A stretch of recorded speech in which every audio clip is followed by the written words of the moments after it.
ராகினியும் பசுபதியும் வந்து வேணும்னே என்ன பண்ணுறாங்க, நம்ம காவேரியை பார்த்து சிரிச்சிட்டு இருக்காங்க. இவன் என்ன நினச்சிட்டு இருக்கா, விஜய் வெளியே வந்துடுவார்னு நினைக்கிறாளா? விஜய் மேலே போட்டிருக்க கேஸு சாதாரண கேஸை நம்ம போட்டிருக்கோம். விஜயை ஒன்றும் வந்து வெளியே எடுத்துகிட்டு வர முடியாது இவளால்.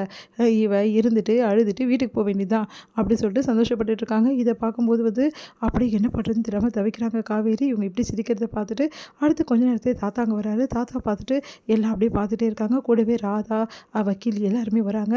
அவங்கள பார்த்துட்டு அதிர்ச்சி அடைகிறாங்க. ஐயோ, என் மாமியார் வேறு வராங்க அப்படின்னு சொல்லிட்டு ராகினி ஓடி வராங்க.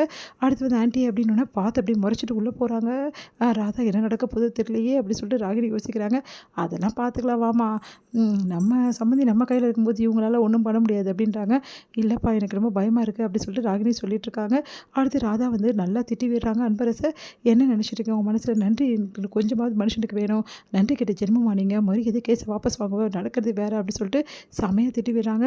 வேறு வழி இல்லாமல் அன்பரசும் கேஸை வாபஸ் வாங்கிடுறாரு. அடுத்து வந்து விஜய் வந்து ரிலீஸ் பண்ணுறாங்க.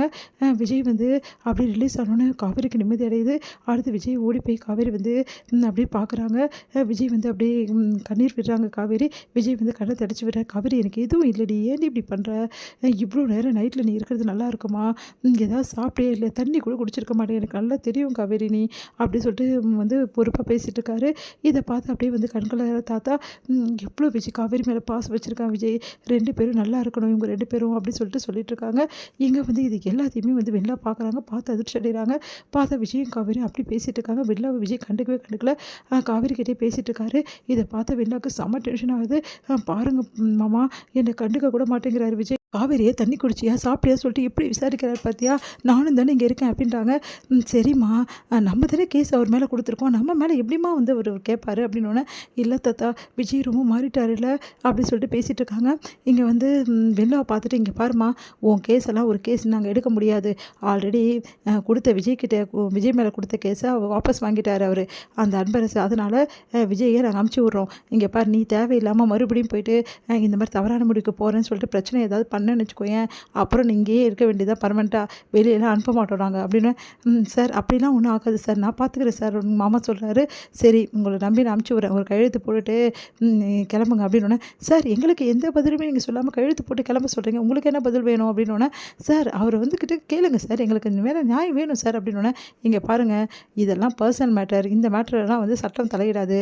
சட்டத்துக்கு தேவையானது என்னன்னா, புருஷன் பொண்டாட்டி மேலே கேஸ் கொடுக்குது, பொண்டாட்டி புருஷன் மேலே கேஸ் கொடுக்குது, இது மட்டும் தான் நாங்கள் பார்க்க முடியும். எல்லாரும் கேஸ் கொடுத்ததெல்லாம் எடுக்க முடியாது. அந்த பொண்ணுக்கும் அந்த பையனுக்கும் எந்த சம்மந்தமும் இல்லை, அவங்க பொண்டாட்டியும் வந்துட்டா, இதுக்கப்புறம் எதுவும் பண்ண முடியாது, இங்கேருந்து கிளம்புங்க அப்படின்றாரு.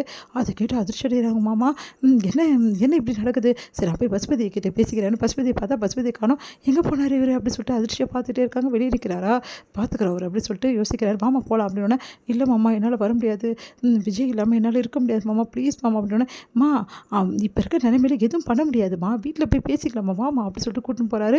விஜய் பார்த்துட்டே போகிறார். இங்கே விஜய் வந்து காவேரியை கவனிச்சிட்டு இருக்காரு. வெண்ணிலாவை திரும்பி கூட பார்க்கல, அப்படியே பார்த்துட்டு இருக்காரு. அதை பார்த்துட்டு அப்படியே அதிர்ச்சி அடைகிறாங்க. வெண்ணிலா திரும்பி கூட விஜய் பார்க்க மாட்டேங்கிறாரு அப்படின்னு சொல்லிட்டு காவேரி வந்து ரொம்ப சந்தோஷமாக வந்து விஜய் பார்க்குறாங்க. உடனே விஜய் வந்து காவேரி கிட்ட சொல்கிறாரு, இங்கே பார் காவேரி, ரொம்ப லேட் ஆகிடுச்சு, வா உன்னை எடுத்துன்னு போய் வீட்டில் விடுறேன் அப்படின்னோடனே, பரவாயில்லைங்க நானே போய்க்கிறேன், அதெல்லாம் இந்த டைமுக்கு மேலே போகக்கூடாது, நீ நானு தாத்தா எல்லாருமே வந்து காரில் போயிடலாம், உன்னை பத்திரமா விட்டால் தான் எங்களுக்கும் நிம்மதி, வா போகலாம் அப்படி சொல்லி கூப்பிட்டேன்னா, வா ராதா அப்படின்னோடனே, இல்லைப்பா நான் கிளம்புறப்பா அப்படின்னோடனே, இல்லை ராதா உன்னை விட்டுட்டு நாங்கள் கிளம்புறோம், நீ வா அப்படி சொல்லிட்டு கூட்டின்னு போகிறாங்க. அவர் என்ன கோவத்தில் இருப்பாரோ தெரியலப்பா, அது வேறு பயமாக இருக்குது, நான் ஆட்டோ பிடிச்சி போயிடுறேன்ப்பா ப்ளீஸ்ப்பா அப்படின்னோடனே, சரிம்மா பத்திரமா போ காவேரி, பத்திரமா இருமா நான் கிளம்புறேன் சொல்லிட்டு கிளம்புறாங்க.